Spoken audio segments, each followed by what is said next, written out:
ಮಿತ್ರರೇ ನಮಸ್ಕಾರ. ಮಿತ್ರರೇ, ಅಮೆರಿಕದಲ್ಲಿ ಟ್ರಂಪ್ ಗೆಲ್ತಿದ್ದಂತೆ ಅನೇಕರು ಯಾವ ರೀತಿಯಾಗಿ ವ್ಯಾಖ್ಯಾನ ಮಾಡ್ತಾ ಇದ್ರು. ಟ್ರಂಪ್ ಬಂದಿದ್ರಿಂದಾಗಿ ವಿಶ್ವದಲ್ಲಿ ಭಯೋತ್ಪಾದನೆಯ ವಿರುದ್ಧದ ಹೋರಾಟ ಜಾಸ್ತಿ ಆಗತ್ತೆ. ಯಾಕೆ ಅಂತಂದ್ರೆ ಟ್ರಂಪ್ ಅಂದ ತಕ್ಷಣ ನಮ್ಮ ತಲೆಯಲ್ಲಿ ಒಂದು ಇಮೇಜ್ ಇದೆ. ಟ್ರಂಪ್ ಇಸ್ಲಾಮಿಕ್ ಮೂಲಭೂತವಾದವನ್ನ ಒಪ್ಪುವಂತಹ ನಾಯಕನೇ ಅಲ್ಲ. ಅವರಿಗೆ ಉಗ್ರವಾದ ಅಂತಂದ್ರೆ ಆಗೋದಿಲ್ಲ. ಅವರು ಯುಎಸ್ನ ರೈಟ್ ವಿಂಗ್ ಲೀಡರ್. ಅದು ಮಿಡಲ್ ಈಸ್ಟ್ನ ವಿಚಾರದಲ್ಲಿರಬಹುದು, ಪಾಕಿಸ್ತಾನದ ವಿಚಾರದಲ್ಲಿರಬಹುದು. ಭಯೋತ್ಪಾದನೆ ಅನ್ನುವಂತಹ ಮಾತು ಬಂದಂತಹ ಸಂದರ್ಭದಲ್ಲಿ ಟ್ರಂಪ್ ಅದರ ವಿರುದ್ಧವಾಗಿರ್ತಾರೆ. ಈ ರೀತಿಯಾದಂತಹ ಭಾವನೆಯನ್ನ ನಮ್ಮೆಲ್ಲರ ತಲೆಯಲ್ಲೂ ತುಂಬಲಾಗಿದೆ. ಯಾಕೆಂದ್ರೆ ಜಿಯೋಪೊಲಿಟಿಕಲ್ ಥಿಂಕರ್ಸ್ ಇರಬಹುದು, ಅಂತಾರಾಷ್ಟ್ರೀಯ ವಿಶ್ಲೇಷಕರಿರಬಹುದು, ಎಲ್ಲರೂ ಹೇಳುವಂತಹದ್ದಿದೆ. ಟ್ರಂಪ್ ಅಂದ ತಕ್ಷಣ ಆ ರೀತಿಯಾದಂತಹ ಒಂದು ಇಮೇಜ್ ಅನ್ನ ಜನರ ಮುಂದೆ ತಂದಿಡ್ತಾರೆ. ಅವರೆಲ್ಲರೂ ಆ ರೀತಿಯ ಅಭಿಪ್ರಾಯವನ್ನು ವ್ಯಕ್ತಪಡಿಸೋದ್ರಲ್ಲಿ ತಪ್ಪೇನೂ ಇರಲಿಲ್ಲ. ಯಾಕೆಂದ್ರೆ ಟ್ರಂಪ್ ಅವರ ಮೊದಲ ಅಧಿಕಾರಾವಧಿಯೂ ಕೂಡ ಹಾಗೆ ಇತ್ತು. ಅವರು ಇಸ್ಲಾಮಿಕ್ ಮೂಲಭೂತವಾದದ ವಿರುದ್ಧವಾಗೇ ಇದ್ರು. ಆದರೆ ಮಿತ್ರರೇ, ಟ್ರಂಪ್ ಅವರು ಎರಡನೇ ಬಾರಿಗೆ ಆರಿಸಿ ಬಂದ್ರಲ್ಲ, ಈ ಬಾರಿ ಅವರು ತದ್ವಿರುದ್ಧವಾಗಿ ನಡೆದುಕೊಳ್ತಾ ಇದ್ದಾರೆ. ಟ್ರಂಪ್ ಅವರ ಇಮೇಜ್ ಏನಿತ್ತು ಅದು ಕಂಪ್ಲೀಟ್ ಉಲ್ಟಾ ಆಗಿದೆ. ಅವರು ಇಸ್ಲಾಮಿಕ್ ಮೂಲಭೂತವಾದಿಗಳ ಜೊತೆಗೆ ವೇದಿಕೆಯನ್ನು ಶೇರ್ ಮಾಡ್ತಾ ಇದ್ದಾರೆ, ಕೈ ಕುಲುಕ್ತಾ ಇದ್ದಾರೆ, ಅವ್ರ ಜೊತೆಗೆ ಹೊಂದಾಣಿಕೆಯನ್ನು ಮಾಡ್ಕೊಳ್ತಾ ಇದ್ದಾರೆ. ಪಾಕಿಸ್ತಾನಕ್ಕೆ ಕಂಪ್ಲೀಟ್ ಬೆಂಬಲವನ್ನು ಕೊಡ್ತಾ ಇದ್ದಾರೆ. ಭಾರತ ಮತ್ತು ಪಾಕಿಸ್ತಾನ ಅನ್ನುವಂಥ ವಿಚಾರ ಬಂದಾಗ ಬಹುತೇಕರು ಏನು ಹೇಳ್ತಾರೆ, ಟ್ರಂಪ್ ಭಾರತದ ಪರವಾಗಿರ್ತಾರೆ, ನರೇಂದ್ರ ಮೋದಿ ಅವರಿಗೆ ಮಿತ್ರವಾದಂತಹ ನಾಯಕ, ಹೀಗೆಲ್ಲ ಒಂದು ಭಾವನೆ ಇದೆ. ಆದರೆ ಮಿತ್ರರೇ, ನಿಮಗೆ ನೆನಪಿರಲಿ, ಟ್ರಂಪ್ ಹಣ ಅನ್ನುವಂಥ ವಿಚಾರ ಬಂದಾಗ ಅವರಿಗೆ ಭಾರತ ಮುಖ್ಯ ಆಗೋದಿಲ್ಲ, ನರೇಂದ್ರ ಮೋದಿ ಅವರು ಮುಖ್ಯ ಆಗೋದಿಲ್ಲ. ಹೀಗಾಗಿರುವಂತಹದ್ದು ಕೂಡ ಅದೇ. ಟ್ರಂಪ್ ಪಾಕಿಸ್ತಾನದ ವಿಚಾರದಲ್ಲಿ ದೊಡ್ಡ ದೊಡ್ಡ ನಿರ್ಧಾರಗಳನ್ನು ಕೈಗೊಂಡಿದ್ದಾರೆ. ಅದರಿಂದ ಭಾರತಕ್ಕೆ ಏನು ತೊಂದರೆ ಆಗುತ್ತೆ, ವಿಶ್ವಕ್ಕೆ ಏನು ತೊಂದರೆ ಆಗುತ್ತೆ, ಇದ್ಯಾವುದನ್ನು ಟ್ರಂಪ್ ಯೋಚನೆಯನ್ನೇ ಮಾಡ್ತಾ ಇಲ್ಲ. ಅವರು ಪಾಕಿಸ್ತಾನದ ಜೊತೆಗೆ ನೇರವಾಗಿ ಡೀಲ್ಗೆ ಇಳಿದಿದ್ದಾರೆ. ಇನ್ನೊಂದು ಕಡೆ ವೆಸ್ಟ್ ಏಷ್ಯಾದಲ್ಲಿ ಅತಿ ದೊಡ್ಡ ಭಯೋತ್ಪಾದಕ ಗುಂಪಿನ ಜೊತೆಗೆ ಟ್ರಂಪ್ ಹೊಂದಾಣಿಕೆ ಮಾಡಿಕೊಂಡಿದ್ದಾರೆ. ಜಗತ್ತಿನ ಮೋಸ್ಟ್ ವಾಂಟೆಡ್ ಉಗ್ರ ಅಂತ ಹೇಳಿ ಅಮೆರಿಕವೇ ಘೋಷಿಸಿದ್ದಂತಹ ಒಬ್ಬ ವ್ಯಕ್ತಿಯ ಜೊತೆಗೆ ಟ್ರಂಪ್ ಶೇಕ್ ಹ್ಯಾಂಡ್ ಮಾಡಿದ್ದಾರೆ. ಆತನ ಜೊತೆಗೆ ಎಲ್ಲ ರೀತಿಯ ಒಪ್ಪಂದವನ್ನು ಮಾಡಿಕೊಂಡು ಆತನನ್ನ ಗ್ರೇಟ್ ಗಾಯ್ ಅಂತ ಕರೆದಿದ್ದಾರೆ. ಮಿತ್ರರೇ, ಟ್ರಂಪ್ ಈ ರೀತಿಯಾಗಿ ಉಗ್ರವಾದಿಗಳ ಜೊತೆಗೆ ಕೈ ಜೋಡಿಸ್ತಿರೋದಕ್ಕೆ ಏನು ಕಾರಣ? ಇದರಿಂದ ಭಾರತದ ಮೇಲೆ ಏನು ಪರಿಣಾಮ ಬೀರುತ್ತೆ? ಟ್ರಂಪ್ ಮತ್ತು ಪಾಕಿಸ್ತಾನದ ಸಂಬಂಧ ಇಷ್ಟೊಂದು ಚೆನ್ನಾಗಾಗ್ತಿರೋದು ಯಾಕೆ? ಅದರ ಹಿಂದೆ ಏನು ಕಾರಣ ಇದೆ? ಇದೆಲ್ಲದರ ಬಗ್ಗೆ ಬಹಳಷ್ಟು ಇಂಟ್ರೆಸ್ಟಿಂಗ್ ವಿಚಾರಗಳಿದಾವೆ. ಈ ವಿಡಿಯೋದಲ್ಲಿ ನಿಮಗೆ ಡೀಟೇಲ್ ಆಗಿ ತಿಳಿಸ್ಕೊಡುವಂತಹ ಪ್ರಯತ್ನ ಮಾಡ್ತೀನಿ. ನೀವು ಈ ವಿಡಿಯೋನ ಕೊನೆವರೆಗೂ ಮಿಸ್ ಮಾಡದೆ ನೋಡಿ. ಮಿತ್ರರೇ, ಆಪರೇಷನ್ ಸಿಂಧೂರ ಆರಂಭವಾಗುವವರೆಗೂ ಕೂಡ ಅಮೆರಿಕದಲ್ಲಿ ಟ್ರಂಪ್ ಗೆದ್ದಿರುವಂತಹದ್ದು ಭಾರತಕ್ಕೆ ಲಾಭವಾಗುತ್ತೆ.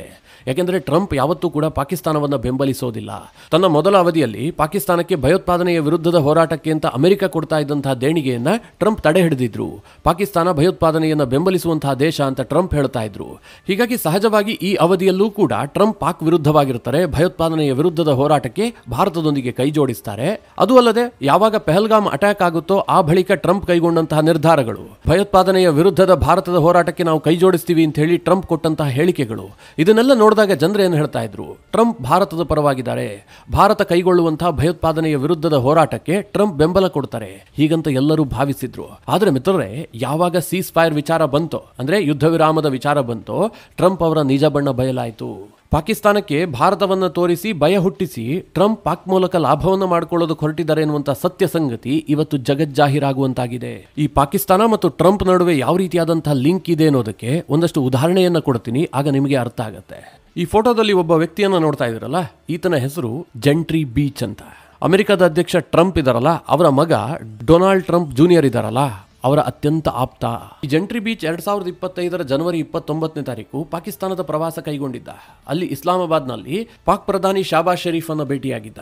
ಅದಾದ ಬಳಿಕ ಈ ಜೆಂಟ್ರಿ ಬೀಚ್ ಪಾಕಿಸ್ತಾನದಿಂದ ಅಮೆರಿಕಾಗೆ ವಾಪಸ್ಸಾಗಿದ್ದ. ಟ್ರಂಪ್ಗೆ ಅಲ್ಲಿ ನಡೆದಂತಹ ಮಾತುಕತೆಯ ವಿವರವನ್ನು ಸಲ್ಲಿಸಿದ್ದ.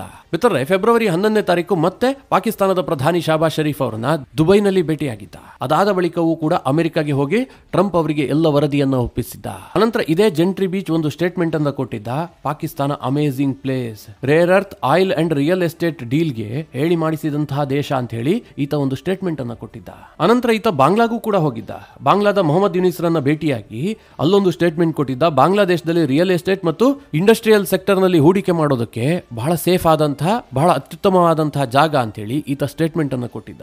ಇದೆಲ್ಲದರ ಮಧ್ಯೆ ಇತ್ತೀಚೆಗೆ ಪಾಕಿಸ್ತಾನ ಅಮೆರಿಕದ ಅಧ್ಯಕ್ಷರಿಗೆ ದೊಡ್ಡ ಲಾಭ ಆಗುವಂತಹ ಒಂದು ಡೀಲ್ ಅನ್ನು ಮಾಡಿಕೊಟ್ಟಿತ್ತು. ಅಮೆರಿಕದ ಅಧ್ಯಕ್ಷ ಡೊನಾಲ್ಡ್ ಟ್ರಂಪ್ ಅವರ ಅತ್ಯಂತ ಹತ್ತಿರವಾದಂತಹ ಸಂಬಂಧಿಯ ಜೊತೆಗೆ ಪಾಕಿಸ್ತಾನ ಕ್ರಿಪ್ಟೋ ಕರೆನ್ಸಿ ಡೀಲ್ ಅನ್ನು ಮಾಡಿಕೊಂಡಿತ್ತು. ಇದು ಟ್ರಂಪ್ ಕುಟುಂಬಕ್ಕೆ ನೇರವಾಗಿ ಭಾರಿ ಲಾಭ ತಂದು ಕೊಡುವಂತಹ ಡೀಲ್ ಆಗಿತ್ತು. ಇದೆಲ್ಲ ಆಗ್ತಿದ್ದ ಹಾಗೆ ಟ್ರಂಪ್ ಹೇಳ್ತಾರೆ, ಪಾಕಿಸ್ತಾನ ಒಂದು ಅಮೇಜಿಂಗ್ ಕಂಟ್ರಿ, ಗ್ರೇಟ್ ಕಂಟ್ರಿ. ಅಂದ್ರೆ ಟ್ರಂಪ್ ಪಾಕ್ ಬಗ್ಗೆ ಒಳ್ಳೊಳ್ಳೆ ನುಡಿಮುತ್ತುಗಳನ್ನು ಉದುರಿಸೋದಕ್ಕೆ ಶುರು ಮಾಡಿದ್ರು. ಇದರ ನಡುವೆ ಟ್ರಂಪ್ ಇನ್ನೊಂದು ತೀರ್ಮಾನವನ್ನ ಕೈಗೊಳ್ತಾರೆ. ತನ್ನ ರಿಲಿಜಿಯಸ್ ಅಡ್ವೈಸರಿ ಬೋರ್ಡ್ಗೆ ಇಬ್ಬರು ಮೆಂಬರ್ಸ್ ಗಳನ್ನ ನೇಮಕ ಮಾಡ್ತಾರೆ. ಆ ಇಬ್ಬರು ವ್ಯಕ್ತಿಗಳು ಯಾರು ಕೇಳಿದ್ರೆ ಪಾಕ್ ಉಗ್ರರ ಜೊತೆಗೆ ನೇರವಾದ ಸಂಬಂಧ ಹೊಂದಿದಂತಹ ವ್ಯಕ್ತಿಗಳು. ಅದರಲ್ಲಿ ಒಬ್ಬ ವ್ಯಕ್ತಿ ಪಾಕಿಸ್ತಾನದ ಲಷ್ಕರ್ ಎ ತೊಯ್ಬಾದ ಟ್ರೈನಿಂಗ್ ಅನ್ನು ಪಡೆದು ಬಂದಂತಹ ವ್ಯಕ್ತಿ, ಅಮೆರಿಕದಲ್ಲಿ ಶಿಕ್ಷೆಗೊಳಪಟ್ಟಿದ್ದ. ಆತನನ್ನ ಟ್ರಂಪ್ ತನ್ನ ರಿಲಿಜಿಯಸ್ ಅಡ್ವೈಸರಿ ಬೋರ್ಡ್ಗೆ ಮೆಂಬರ್ ಆಗಿ ನೇಮಕ ಮಾಡಿಕೊಂಡಿದ್ದಾರೆ. ಅವನ ಹೆಸರು ಇಸ್ಮಾಯಿಲ್ ರೋಯರ್ ಅಂತ. ಈತ ಎಲ್ಇಟಿಯ ಜೊತೆಗೆ ನೇರವಾದ ಲಿಂಕ್ ಅನ್ನು ಹೊಂದಿದ್ದ. 2000 ಇಸ್ವಿಯಲ್ಲಿ ಪಾಕಿಸ್ತಾನಕ್ಕೆ ಹೋಗಿದ್ದ. ಅಲ್ಲಿ ಲಷ್ಕರ್ ಟ್ರೈನಿಂಗ್ ಕ್ಯಾಂಪ್ ನಲ್ಲಿ ಬಹಳಷ್ಟು ಕಾಲ ಇದ್ದು ಟ್ರೈನಿಂಗ್ ಅನ್ನು ಪಡೆದುಕೊಂಡು ಅಮೆರಿಕಾಗೆ ವಾಪಸ್ಸಾಗಿದ್ದ. ಈತನ ಮೇಲೆ 2003ರಲ್ಲಿ ಆರೋಪ ಬರುತ್ತೆ. ಅನಂತರ ಈತನಿಗೆ ಅಮೆರಿಕದಲ್ಲಿ 20 ವರ್ಷಗಳ ಕಾಲ ಜೈಲು ಶಿಕ್ಷೆ ಆಗತ್ತೆ. ಅಂದ್ರೆ ಅಮೆರಿಕದ ಕೋರ್ಟ್ ನಲ್ಲಿ ಈತ ಅಪರಾಧಿ ಅಂತ ಸಾಬೀತಾಗಿರುತ್ತೆ. 2017ರವರೆಗೂ ಕೂಡ ಈತ ಜೈಲಿನಲ್ಲಿದ್ದ. ಬರೋಬ್ಬರಿ 13 ವರ್ಷಗಳ ಕಾಲ ಜೈಲಿನಲ್ಲಿ ಸೆರೆವಾಸವನ್ನು ಅನುಭವಿಸಿದಂತಹ ವ್ಯಕ್ತಿ ಈತ. ಈಗ ಈ ವ್ಯಕ್ತಿಯನ್ನ ಟ್ರಂಪ್ ತನ್ನ ರಿಲಿಜಿಯಸ್ ಅಡ್ವೈಸರಿ ಬೋರ್ಡ್ಗೆ ಮೆಂಬರ್ ಆಗಿ ನೇಮಕ ಮಾಡಿಕೊಂಡಿದ್ದಾರೆ. ಇನ್ನೊಬ್ಬ ವ್ಯಕ್ತಿ ಶಯಾಕ್ ಹಮ್ಜಾ ಯೂಸುಫ್ ಅಂತ. ಈತ ಮೂಲಭೂತವಾದವನ್ನ ಬೋಧಿಸುವಂತಹ ಒಬ್ಬ ಜಿಹಾದಿಸ್ಟ್. ಈತನನ್ನು ಸಹ ಟ್ರಂಪ್ ತನ್ನ ರಿಲಿಜಿಯಸ್ ಅಡ್ವೈಸರಿ ಬೋರ್ಡ್ಗೆ ಮೆಂಬರ್ ಆಗಿ ನೇಮಕ ಮಾಡಿಕೊಂಡಿದ್ದಾರೆ. ಮಿತ್ರರೇ, ಟ್ರಂಪ್ ಅವರ ಈ ನಿರ್ಧಾರವನ್ನ ಅವರ ಅತ್ಯಂತ ಆಪ್ತರೇ ಟೀಕಿಸ್ತಾ ಇದ್ದಾರೆ. ಉದಾಹರಣೆಗೆ ಹೇಳಬೇಕು ಅಂತಂದ್ರೆ ಲೌರಾ ರೂಮರ್, ಇವರು ಟ್ರಂಪ್ ಅವರ ಕಟ್ಟಾ ಬೆಂಬಲಿಗರು. ಟ್ರಂಪ್ ಅವರು ಈ ಉಗ್ರಗಾಮಿಗಳನ್ನ ತನ್ನ ರಿಲಿಜಿಯಸ್ ಅಡ್ವೈಸರಿ ಬೋರ್ಡ್ಗೆ ನೇಮಕ ಮಾಡಿಕೊಳ್ಳುತ್ತಿದ್ದ ಹಾಗೆ ಲೌರಾ ರೂಮರ್ ಹೇಳ್ತಾರೆ, ಮುಸ್ಲಿಂ ಬ್ರದರ್ಹುಡ್ ಜಿಹಾದಿಸ್ಟ್ ಗಳನ್ನ ಮೇಲೆತ್ತುವ ಕೆಲಸವನ್ನ ಅಮೆರಿಕದ ವೈಟ್ ಹೌಸ್ ಮಾಡ್ತಾ ಇದೆ. ಇದು ಬಹಳ ಆಘಾತಕಾರಿಯಾದಂತಹ ವಿಚಾರ ಅಂತ ಅವರು ಟೀಕೆ ಮಾಡಿದ್ದಾರೆ. ಹಾಗಾದ್ರೆ ಟ್ರಂಪ್ ಅಡ್ಮಿನಿಸ್ಟ್ರೇಷನ್ ಯಾಕೆ ಇದನ್ನ ಮಾಡ್ತಾ ಇದೆ? ಪಾಕಿಸ್ತಾನದೊಂದಿಗೆ ಇಷ್ಟೊಂದು ಸಂಬಂಧವನ್ನ ಯಾಕೆ ಸುಧಾರಣೆ ಮಾಡ್ಕೊಳ್ತಾ ಇದೆ? ಉಗ್ರವಾದಿಗಳ ಜೊತೆಗೆ ಕೈ ಜೋಡಿಸುವಂತಹ ಕೆಲಸವನ್ನ ಟ್ರಂಪ್ ಯಾಕೆ ಮಾಡ್ತಾ ಇದ್ದಾರೆ? ಯಾಕೋಸ್ಕರವಾಗಿ ಟ್ರಂಪ್ ಇಂತಹ ನಿರ್ಧಾರವನ್ನ ಕೈಗೊಳ್ತಾ ಇದ್ದಾರೆ ಅಂತ ಪ್ರಶ್ನೆ ಕೇಳಿದ್ರೆ ಇದರ ಹಿಂದಿರುವಂತಹದ್ದು ಏಕೈಕ ಉದ್ದೇಶ ಟ್ರಂಪ್ ಅವರ ಮನಿ ಮೈಂಡ್. ಇವತ್ತು ಪಾಕಿಸ್ತಾನ ತಾನು ಬಚಾವಾಗೋದಕ್ಕೋಸ್ಕರವಾಗಿ ತನ್ನನ್ನು ತಾನು ಮಾರ್ಕೊಳ್ಳೋದಕ್ಕೂ ಕೂಡ ಸಿದ್ಧವಾಗಿದೆ. ಅದಕ್ಕೋಸ್ಕರವಾಗಿ ಅಮೆರಿಕದವರಿಗೆ ರತ್ನಗಂಬಳಿ ಹಾಕಿ ಸ್ವಾಗತಿಸ್ತಾ ಇದೆ. ಅಮೆರಿಕದವರಿಗೆ ಯಾವ ಹಂತದಲ್ಲಿ ಬೇಕಾದ್ರೂ ಬೆನಿಫಿಟ್ ಮಾಡಿಕೊಡ್ತೀವಿ ಅಂತ ಪಾಕಿಸ್ತಾನ ಟೊಂಕ ಕಟ್ಟಿ ನಿಂತಂತೆ ಕಂಡು ಬರ್ತಾ ಇದೆ.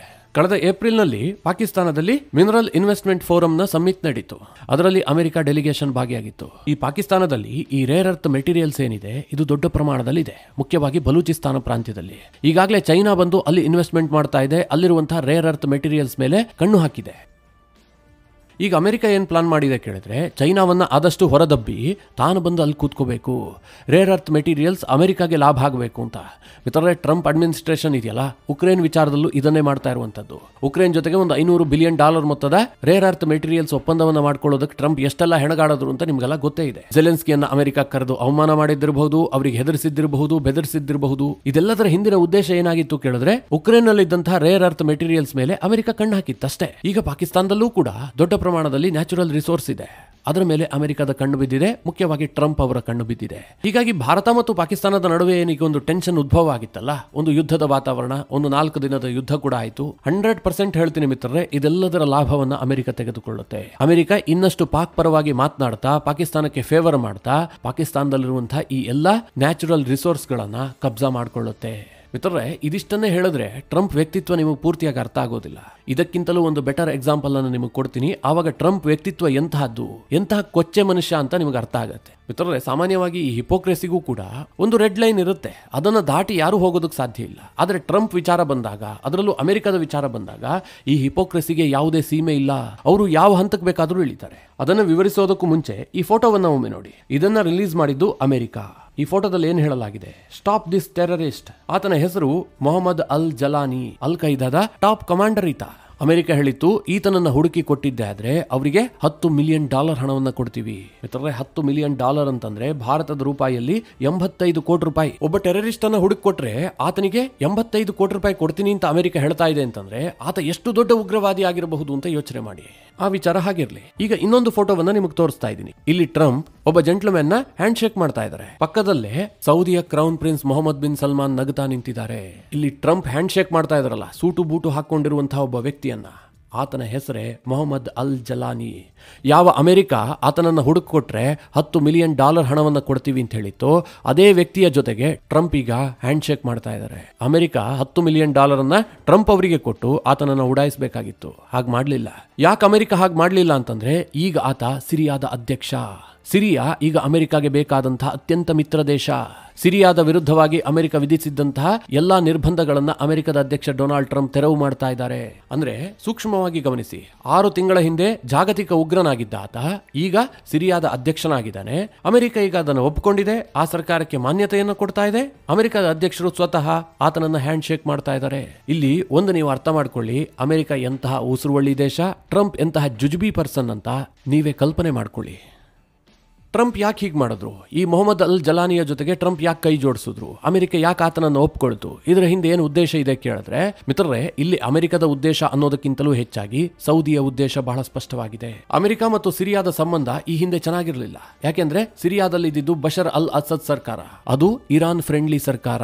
ಅಮೆರಿಕ ಮತ್ತು ಸಿರಿಯಾದ ಅಧ್ಯಕ್ಷರ ಜೊತೆಗೆ ಕೊನೆಯದಾಗಿ ಮಾತುಕತೆ ನಡೆದಿದ್ದು 2000 ಇಸ್ವಿಯಲ್ಲಿ. ಆಗ ಅಮೆರಿಕದ ಅಧ್ಯಕ್ಷರಾಗಿದ್ದಂತಹ ಬಿಲ್ ಕ್ಲಿಂಟನ್ ಆಗ ಸಿರಿಯಾದ ಅಧ್ಯಕ್ಷರಾಗಿದ್ದಂತಹ ಹಫೀಜ್ ಅಲ್ ಅಸಾದ್ ಜೊತೆಗೆ ಮಾತುಕತೆ ಆಗಿತ್ತು. ಅದಾದ ಬಳಿಕ ಮಿತ್ರರೇ, ಯಾವತ್ತೂ ಕೂಡ ಸಿರಿಯಾ ಮತ್ತು ಅಮೆರಿಕದ ನಡುವೆ ಮಾತುಕತೆಯೇ ಆಗಿರಲಿಲ್ಲ.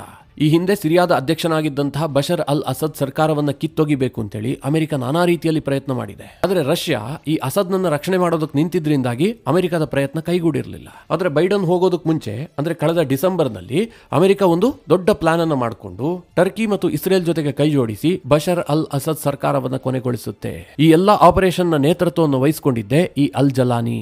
ಈ ಅಲ್ ಜಲಾನಿ ಸೌದಿ ಅರೇಬಿಯಾಗೆ ಬೇಕಾದಂತಹ ವ್ಯಕ್ತಿ, ಅಲ್ ಖೈದಾದ ಕಮಾಂಡರ್ ಆಗಿದ್ದಂತವನು. ಟ್ರಂಪ್ ಮತ್ತು ಸೌದಿಯ crown prince Mohammed bin Salman ಜೊತೆಗೆ ಬಹಳ ಉತ್ತಮವಾದ ಸಂಬಂಧ ಇದೆ. ಟ್ರಂಪ್ ಸೌದಿ ಪ್ರವಾಸವನ್ನು ಕೈಗೊಂಡಂತಹ ಸಂದರ್ಭದಲ್ಲಿ $600 ಬಿಲಿಯನ್ ಹೆಚ್ಚಿನ ಒಪ್ಪಂದವನ್ನು ಮಾಡಿಕೊಂಡಿದ್ದಾರೆ. ಈ ಸಂದರ್ಭದಲ್ಲಿ ಸಲ್ಮಾನ್ ಇಟ್ಟಂತಹ ಬೇಡಿಕೆ ಏನು ಕೇಳಿದ್ರೆ, ಸಿರಿಯಾ ಸರ್ಕಾರದ ಜೊತೆಗೆ ಅಮೆರಿಕ ಸಂಬಂಧವನ್ನು ಸುಧಾರಣೆ ಮಾಡಿಕೊಳ್ಬೇಕು, ಸಿರಿಯಾದ ಅಧ್ಯಕ್ಷರಿಗೆ ಮಾನ್ಯತೆಯನ್ನು ಕೊಡಬೇಕು ಅಂತ. ಇದಕ್ಕೋಸ್ಕರವಾಗಿ ಅಮೆರಿಕದ ಅಧ್ಯಕ್ಷ ಡೊನಾಲ್ಡ್ ಟ್ರಂಪ್ ಈ ಹಿಂದೆ ತಾನೇ ಜಾಗತಿಕ ಉಗ್ರ ಅಂತ ಘೋಷಣೆ ಮಾಡಿದಂತಹ ಅಲ್ ಜಲಾನಿಯ ಕೈ ಕುಲುಕ್ತಾರೆ.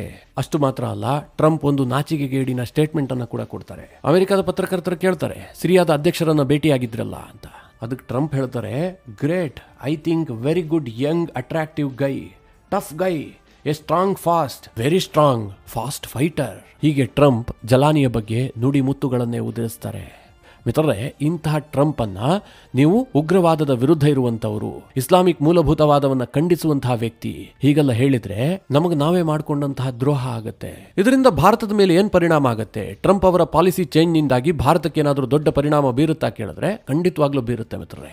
ಇಸ್ರೇಲ್ ವಿಚಾರದಲ್ಲಿ, ಸಿರಿಯಾ ವಿಚಾರದಲ್ಲಿ ಅಥವಾ ಸೌದಿ ಅರೇಬಿಯಾದ ವಿಚಾರದಲ್ಲಿ ಟ್ರಂಪ್ ಏನೇ ತೀರ್ಮಾನ ಕೈಗೊಂಡ್ರೂ ಕೂಡ ಅದೇನು ಭಾರತದ ಮೇಲೆ ದೊಡ್ಡ ಪರಿಣಾಮವನ್ನು ಬೀರೋದಿಲ್ಲ. ಆದ್ರೆ ಪಾಕಿಸ್ತಾನದ ವಿಚಾರದಲ್ಲಿ ಟ್ರಂಪ್ ತೋರಿಸ್ತಾ ಇರುವಂತಹ ಆಸಕ್ತಿ ಇದೆಯಲ್ಲ, ಪಾಕಿಸ್ತಾನದೊಂದಿಗೆ ಟ್ರಂಪ್ ಮಾಡ್ಕೊಳ್ತಿರುವಂತಹ ಡೀಲ್ಗಳಿದೆಯಲ್ಲ, ಇದು ಸಹಜವಾಗಿ ಭಾರತಕ್ಕೆ ಕನ್ಸರ್ನಿಂಗ್ ವಿಚಾರ.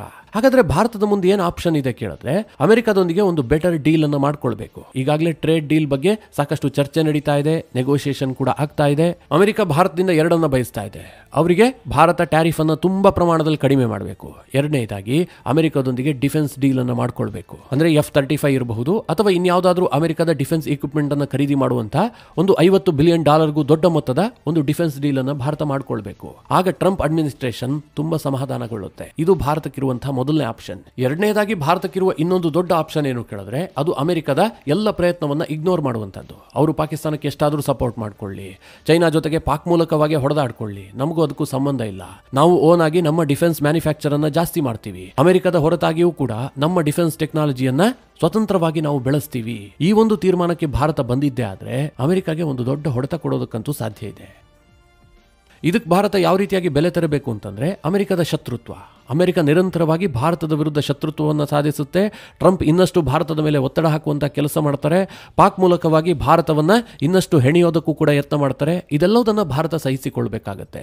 ಹೀಗಾಗಿ ಭವಿಷ್ಯದಲ್ಲಿ ಜಿಯೋಪಾಲಿಟಿಕ್ಸ್ ನಲ್ಲಿ ಭಾರಿ ಬದಲಾವಣೆ ಆಗೋದಕ್ಕಿದೆ. ಭಾರತ ಯಾವ ಹಾದಿಯನ್ನ ತುಳಿಯುತ್ತೆ? ಇದು ಬಹಳ ಕುತೂಹಲಕಾರಿಯಾದಂತಹ ಪ್ರಶ್ನೆ. ಇದಕ್ಕೆ ಕಾಲವೇ ಉತ್ತರ ಕೊಡಬೇಕೇ ಹೊರತು ಈಗ ಯಾರ ಬಳಿಯಲ್ಲೂ ಕೂಡ ಉತ್ತರ ಇಲ್ಲ. ಮಿತ್ರರೇ, ಈ ಟ್ರಂಪ್ ಅವರ ಬದಲಾದ ಧೋರಣೆ ಇರಬಹುದು, ಇದರಿಂದ ಭಾರತದ ಮೇಲಾಗುವ ಪರಿಣಾಮಗಳಿರಬಹುದು, ಹಾಗೆ ಉಗ್ರವಾದಿಗಳ ಜೊತೆಗೆ ಟ್ರಂಪ್ ಕೈ ಜೋಡಿಸಿದ್ದಿರಬಹುದು.